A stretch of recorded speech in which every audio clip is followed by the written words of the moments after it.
Greetings everybody from the WWF office in Switzerland. My name is Marco Lambertini from WWF, and with me I have Jessie Call and Josephine Vermelia. And they are international students in the area of Geneva, passionate and concerned, I would say, about the environment. And today we're going to have a short live chat about the environment, particularly climate change, on a special day. And the special day of today is that today is the Earth Hour Day. And in fact, as we speak, in Sydney, the Opera House and the Sydney Harbour Bridge are going dark. And this will happen all over the world in more than 180 countries, where millions and millions of people are deciding to join this mega mobilization to shine a light on climate change, to highlight the issue of climate change, to come together to say we need to take action now. This is the message of Earth Hour, and the switching off of the light for 60 minutes it's actually the symbol of this action. But the power of the movement is really what counts, is the fact that millions and millions and millions of people all over the world are coming together, sharing the same concern. Thank you, Marco. I think that this, from a youth perspective, raises a good question that both of us ask each other a lot, or ask ourselves a lot, is what as an individual and as a youth can we do to make a difference and take a stand against climate change? And I think Earth Hour is a very good place to start, but just to put the question out of what else can we do as an individual? Yeah, and I think this is a particularly important time because finally we understand exactly the consequences of climate change. So climate change is not anymore something mysterious or that can happen in the future. It's happening now. We know exactly it's a very serious problem. And so what Jessie you said is super important. So the question for all of us is, what can we actually do? Jessie, I feel like, yeah, for sure. I feel like for our generation especially, there is so many opportunities, business opportunities, economic opportunities, and you know, even for our own health to start making greener choices, greener changes, and yeah, I feel like that would definitely, you know, help. So it's interesting you mentioned job opportunities, because this is something that perhaps not many people fully appreciate. The fact that we can actually build and boost our economies on a green development. And this is the message that we've been opposing for so many years. The fact that looks like when you fight climate change or you fight to conserve the environment, is something against development. I mean, it's actually the other way around. Yeah, I think the new way of development and economic and prosperity is actually linked to green jobs and green opportunities. And I think as well,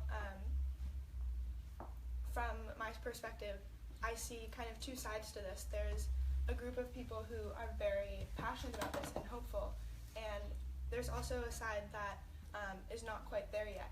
And I think that really raising up intentions and action is very important. And Josephine and I were talking earlier about how important having hope is to make to really seize this opportunity and in this moment to make a difference. So. And I feel like people can really lose hope with situations like these, and I feel like that is perhaps our biggest obstacle. I mean, this is super exciting. You're raising a really important point, because in WWF we're always thinking how to actually break very serious news to the people without exactly losing hope, but on the contrary, but actually galvanizing action and response. And I mean, to be honest, in the last 10 years we've seen that happen, because while science is beginning to be clearer and clearer in telling us that climate change is a serious issue and we're going to face really serious problems. You know, look at all the extreme weather situations around the world that has affected the planet, but also the people. I mean, a lot of lives have been lost needlessly, really. On the other hand, the world is beginning to respond. I mean, look at the Paris Agreement, right? Yes, the first time the whole world is coming together. Look at China and the policies that China putting in place to support renewable energy, that now is becoming cheaper and cheaper, competitive with fossil fuel energy. So, I mean, all this is very exciting. So, we're living a bit of a contradictory time. the problem is getting bigger and bigger, but we're beginning to respond as well, and that gives, as you say, hope. Right. And speaking to responding, I feel like it's important to acknowledge that although we're speaking about governments and companies, it really is down to the individuals as well. And I feel like it's a real team effort. Like there's pillars. We all need to really come together, and it's an action upon all of those platforms that will. So how do you think business is responding to? Because of course, business has been, the engine of the problem. I mean, exactly. and of course, in the past, we didn't really know what we were doing. That's what the problem now today we do.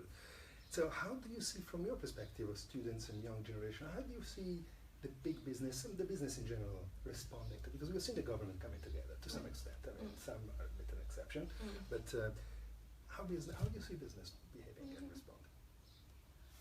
Well, I think that some businesses, for example, Patagonia, they're very driven in taking this environmental stand and acting to better the environment and benefit the environment. And in my opinion, seeing this from really a leader is really important for other businesses as well to aspire to. And role model. Exactly. Yeah. That's great. No, but that's very good. I feel like it's also important to mention that we were talking about, Jessica and I, that the motivation behind this is, these are good intentions, and I feel like jobs are now, I mean, for me, I aspire to work in a job where I know I'm making the world a better place, and I feel like that's really invaluable for companies. And so for them to start taking on a CSR program and start, thinking about the impact that they're having is morally very satisfying too. And so we, just in case you joined in the middle of the conversation, we are here in the WWF office in Switzerland with Jesse, Josephine, and myself, Marco, from WWF, chatting about, on Earth Hour Day, chatting about the environment, climate change, and the issues, and how we can really move forward towards a more healthy environmental way of developing and living. Now, both of you, I know, because we chatted about this before, are actually very passionate about the ocean. Yes. And so, what's the link between climate change and the ocean? Because not everybody actually sees that link. So maybe it would be interesting to talk about that a little bit. Right, but not everybody does see it, but I also feel like the way that the ocean is responding to climate change is the face of climate change, and it is really a tangible example of coral bleaching, exactly, sea level rise. It's something tangible that is really affecting people firsthand. So I think that's a good place to begin to start to understand climate change is really it's having an impact on human beings.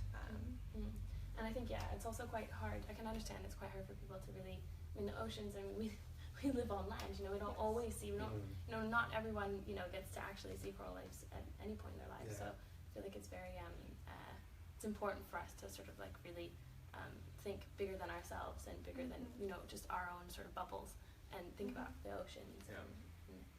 And understand that the impact on coral reefs is not just an impact on the beauty of the coral reefs, because they are destroyed by climate change and global warming and the rising temperature of the water. This is actually the driving factor. And it's not just an impact on the diversity of life of the coral reefs.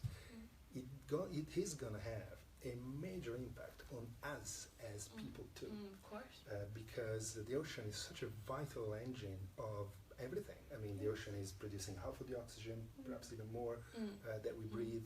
The ocean is absorbing 90% of the heat of the atmosphere, mitigating climate, and in fact, more than 30% of the heat of the CO2 generated by industrial activities. So it's a major buffer to environmental impact, and an ecosystem that provides so many benefits to us, also in terms of, for example, food. I mean, in WWF, we talk about increasingly the ocean as the key dimension of food security for humanity. So many people depend on the ocean today, let alone the fish we eat in our diets, which is so healthy. So climate change and the link to the ocean is a critical one. And I'd like to add that the ocean is the source of life. And I think with how people live their lives now, part of the issue is we're kind of out of touch with really that connection to nature. Exactly. Yeah, and for sure. I think that's really a key concept, is coming back in touch yourself and as a community, a global community, really with nature and seeing the importance of nature. Yeah, and I think this is for me, in my 30 plus years of work in conservation as a volunteer and a professional, I think the most exciting development of the last few years, it's really that people are beginning to understand, governments, business, and people, public at large, we're all beginning to understand that nature is about the beauty and the right for other living forms to share the planet with us, but also as a question of our own survival. And the benefits, tangible, material, economic benefits that nature provides to us as a society are endless, infinite. And I think this is, because in the past the reaction to conservation and environmental was more emotional, and I think it's still very important because we are all here because we love nature, we love biodiversity, we love the environment. But there is an economic case now coming up very strongly, which I think will make the case for conserving the environment much stronger. For sure. Any questions? Yeah, we'd like to open up questions too from the audience, but also the audience is saying that we should speak louder. Okay, So. speak louder. That's a good point. Thank you. Let's see, I don't think we have any yet. Okay. So you're coming from Hawaii, right? Or you have yeah. So you've been doing some work there. You just told me. Maybe you can tell us a little bit what was your feeling about how things are going, and of course, the big announcement last year of these large marine protected areas. It was very exciting. Actually, Josephine and I were both at the World Congress in Hawaii for the IUCN, and I saw in my perspective a large amount of youth coming together and becoming involved, which is very important. I participated in a knowledge cafe where myself and a cohort of some other students presented conservation projects that we created over the summer, and I was very inspired hearing other students and kind of feeling the connection with adults as they watched our presentations, and yes, it makes you feel part of something. For sure. It's a big movement. And that connects to Earth Hour, right? I mean, this is exactly why we created Earth Hour as a way to connect people and give people a platform to come together, share views, share concerns, and add their voice to each other to become more influential. And we need everybody's participation. I mean, this is like such a team effort from everyone, and it's all of our responsibilities. And so, again, Earth Hour, I think, is it's a very poignant way to connect all of us in that kind of way. Yeah. And so, in your interaction with your students in the schools, how do you feel your generation is approaching the environmental issues like climate change? Interesting. I guess it's a mix of different approaches and Of course. feelings, but Right. Yeah, I feel like there's always like good and bad, everyone has two minds of it. I feel like our generation, as we were talking about earlier, I feel we are scared of losing hope, and I feel like sometimes it can seem as if everyone's saying like, oh, it's hopeless, and then it kind of like drains us of the motivation and the energy.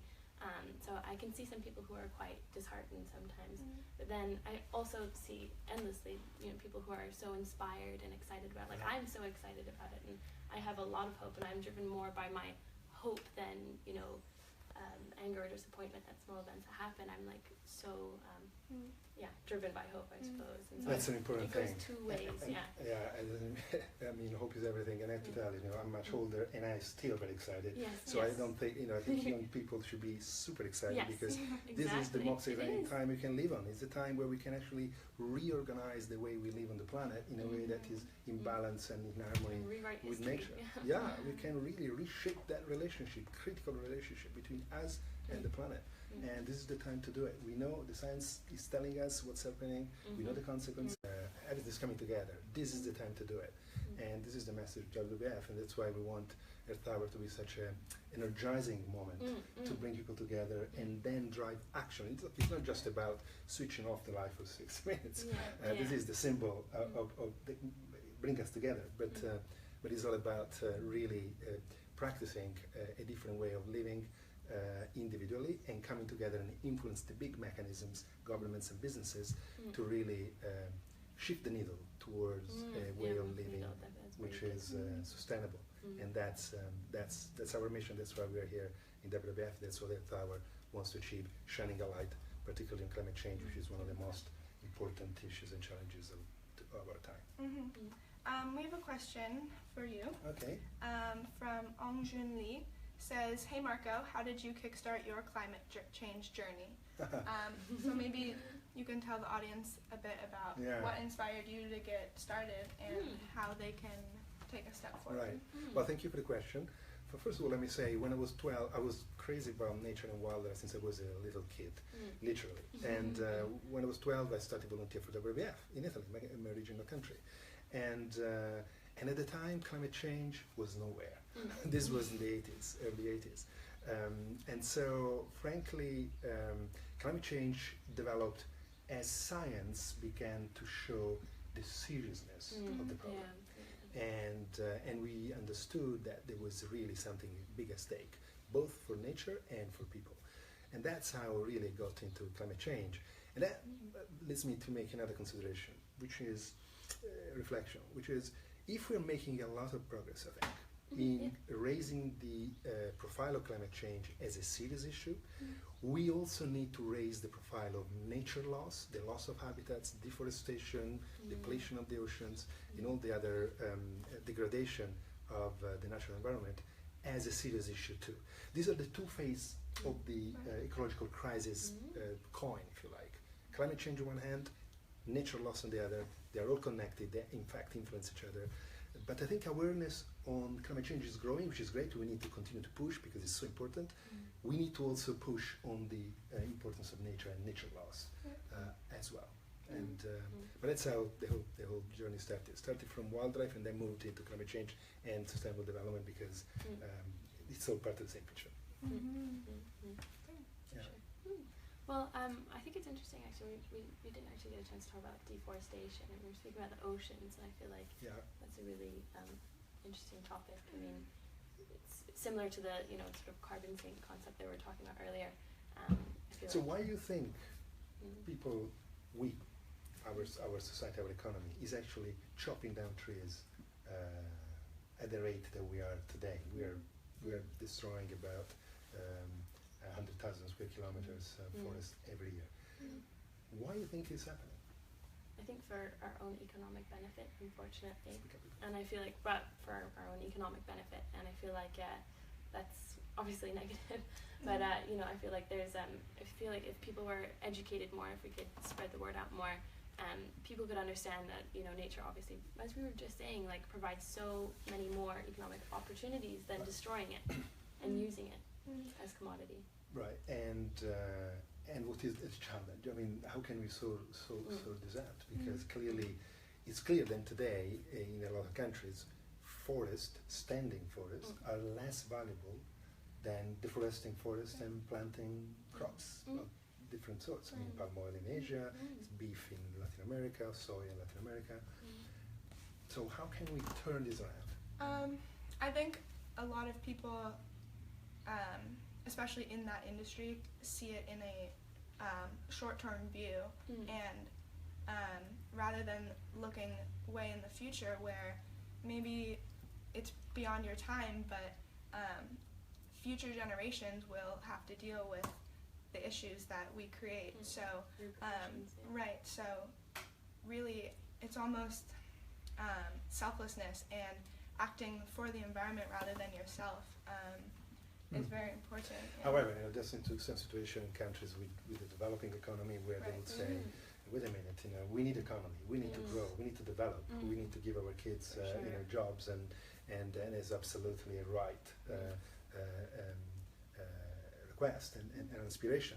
And so how do you balance, this is the real question that we are discussing now, how do you balance development and conservation of the natural resources? By the way, forest is super important for local climate, so it's actually super important for local agriculture.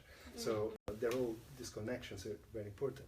But at the end of the day, some developing countries need to develop their economy, and some developed countries did that in the past, and they deforested their own territories. So how do we strike the balance, or what kind of incentives can we develop to actually strike the proper balance? And we had a discussion recently, for example, talking about sustainable intensification agriculture. In many countries, agriculture is expanding at the price of forest, but is very poorly managed, and because there's no investment in training, in technology, in help for small farmers to be more productive.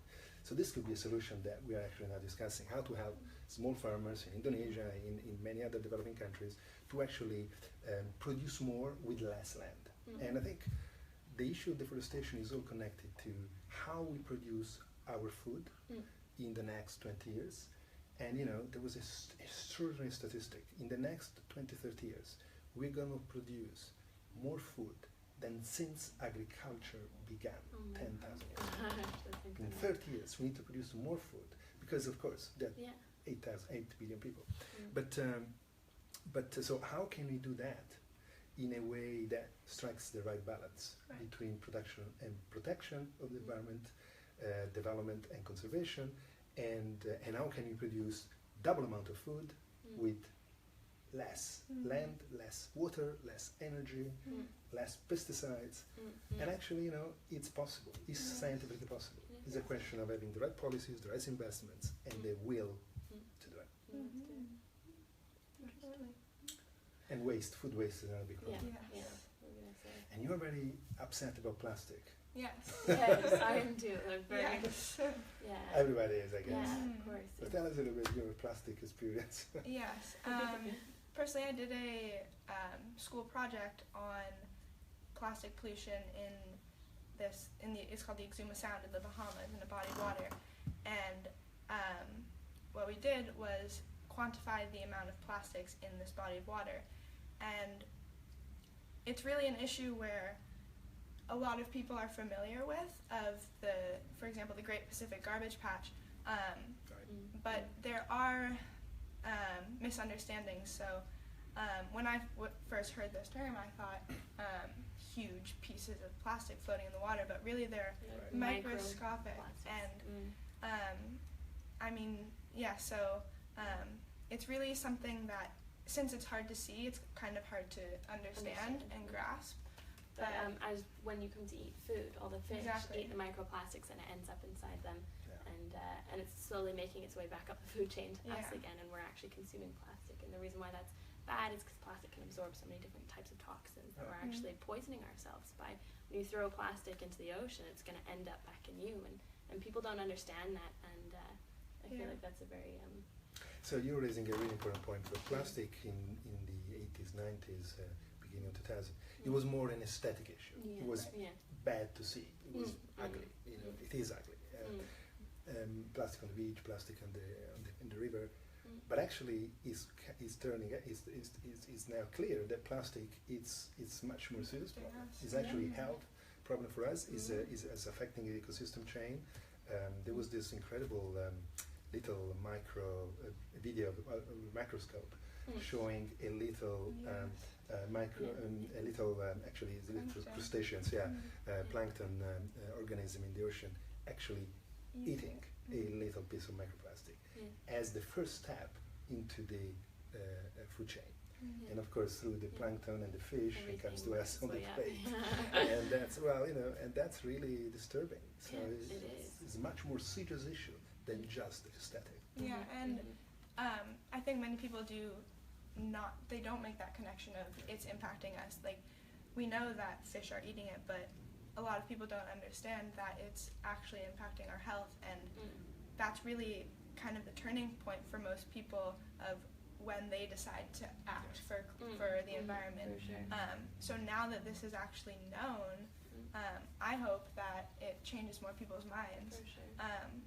I was just going to bring up that I'm part of this sort of movement, which is called the Zero Waste Movement, where you try to reduce your waste as much as possible, and it's really incredible if you sort of sit back and look at how much of our packaging, food packaging, everything packaging is wrapped in plastic, which is this incredible material because it lasts for so many years, but you don't need it for things that are meant to be disposable. And so I feel like if you just really take a step back and sort of self-reflect and really evaluate whether those are things that you want to be contributing to, or if it's something that you even really need. I mean, do you really need a plastic bag at a grocery store just to pick up one item? You can just hold it in your hand and carry it home. So. However, of course, plastic played a major role in hygiene and food preservation. Course, Let's not forget that. So, imagine if you didn't have packaging, how you ship the food, how you preserve the food, and all the rest. So, it did play an important role, and I think packaging continues to be perhaps an important part of society and the way we live in the future. But the question, first of all, is recycling and collecting. And I mean, this is one big area of the problem. Plastic is thrown into the environment instead of being recycled or collected properly. And I think this is where, again, the unjust double speed of the world, the developed versus developing, is again a problem, because in many developing countries, the facilities and the resources to build the facilities for recycling and collecting are just not there. And so there is also an issue of making an effort in supporting developing economies to actually equip themselves with recycling and collection mechanisms, which are not there yet today. And alternatives. Alternatives. That's for me the solution. Because I think it would be brilliant to begin to talk about talking about phasing out energy production from fossil fuels by the end of the century completely, right? This was and in fact earlier if you can. And I think we should have a parallel agenda to phase out plastic made of fossil fuel even faster. And embrace new polymers because they're there, they can be completely biodegradable, and that's, I think, the real solution, right? Of course. Great. So we are chatting live on Facebook from the WWF office in Switzerland with Jesse and Josephine, international students, and we touched on, of course, today is Earth Hour, so we touched on climate change, then the link to the ocean, then the link to the forest, and now we ended up in plastic because, of course, the same fossil fuel that generates greenhouse gases are also used to produce plastic, which is becoming a major environmental problem.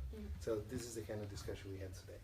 We have some other questions? We have a question here from Natasha Mastic, who asks, how do you think corporations like Tesla could further contribute to the movement towards sustainable energy? Well, I think I'm a very big fan of Tesla. I think that it's a very incredible, I think I have this concept we were talking about yesterday about, and something we were talking about this morning, about how sustainability kind of has a very can sometimes have very unsexy ring to it, and can really sort of put people off. And I was talking about how good design and good branding can really put forward. I mean, we live in a pop culture where brands rule everything, and so if we can find ways to make brands that are really attractive to people and that will actually want to buy into, and it's something that we personally like, that's also sustainable. I feel like that's a very good entry point into sort of making really big mentality changes, because I feel like a clear conscience is sort of like the new luxury, and I feel like that's why perhaps people are investing in luxury cars like Tesla that are sustainable.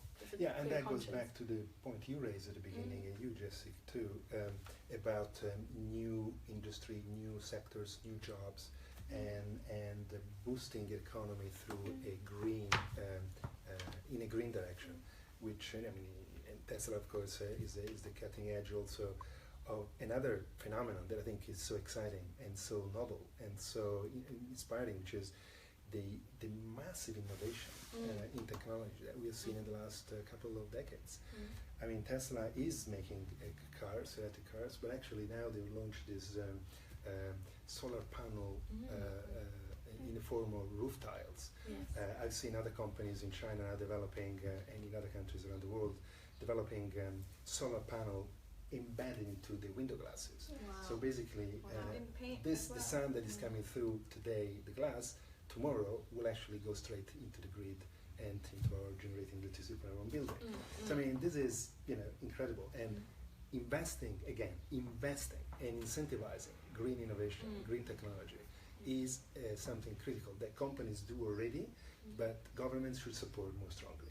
Let's remind ourselves that still governments around the world are putting about $1 trillion every year into subsidies for fossil fuel like oil, coal. That should just stop. That should just completely redirect towards the new source of renewable energy and green innovation in so many different camps. So, Natasha, thank you. That was a great question. We have another question from Kia Williams.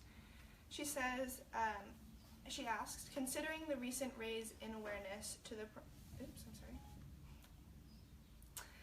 Considering the recent raise in awareness to the problems related to climate change, why do people still respond passively to this problem? Question of lifestyle, maybe. Yeah, I feel like we were talking about how people, I feel like, again, it's sort of a fear of all of our generations actually, changing your lifestyle. I feel like that's kind of like the hardest step. Some people have a real mental block about changing their old habits and ways. And what they're comfortable with. Exactly. And you wrote an essay about it recently about like people's mentality and comfortable and comfort over. I think as well it's kind of many people lead a lifestyle of convenience and this relates to single-use plastic as well. They would rather grab something and go rather than, remember to bring their plastic or their reusable bag instead of a plastic bag, for example. So it's really people needing to make that mental switch. Take responsibility. Right, exactly.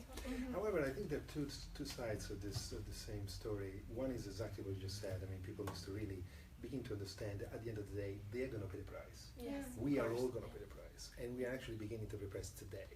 And polluting the environment is not good for us. There's no point to argue about that, right? And some appreciate that more than others. But there's another dimension, which I think is in the hands of business and governments, where sometimes people have actually no choice. I mean, look at the level of the carbonized economy of today. Today, it's really hard. It's not that easy to actually live fully a sustainable lifestyle because the system, the mechanisms, the options, the opportunities are not always there, and in many countries are not there at all. So that's why I think we need to work on all three sides. And you mentioned this at the beginning. On one hand, we need to take responsibility individually. On the other hand, we need to really push governments and business to really create those alternatives and incentivize the people to embrace a sustainable living style. And I feel like there's also like a parity amongst the governments and companies and individuals, and sort of like it's a bit of a chicken egg. So people are like sort of like, oh well, it's the individuals, it's up to the individuals, it's up to the companies. So I feel like it's time to put that to rest and all kind of come to the stage. Everybody needs to play. But I have to say, in Earth Hour that mobilizes millions of people is an example of that. Of course. The big changes. Yeah, sometimes clearly happens because of enlightened leadership, absolutely, and you can see some companies like the one that we mentioned and others with leaders inspired, enlightened. But frankly, the big changes, if you look at history of our civilization, has often happened because people have pushed in a strong direction. And so individuals coming together, I think, is a key component of the change process. I agree. Sure. Good. I think we are coming close to the end of our chat.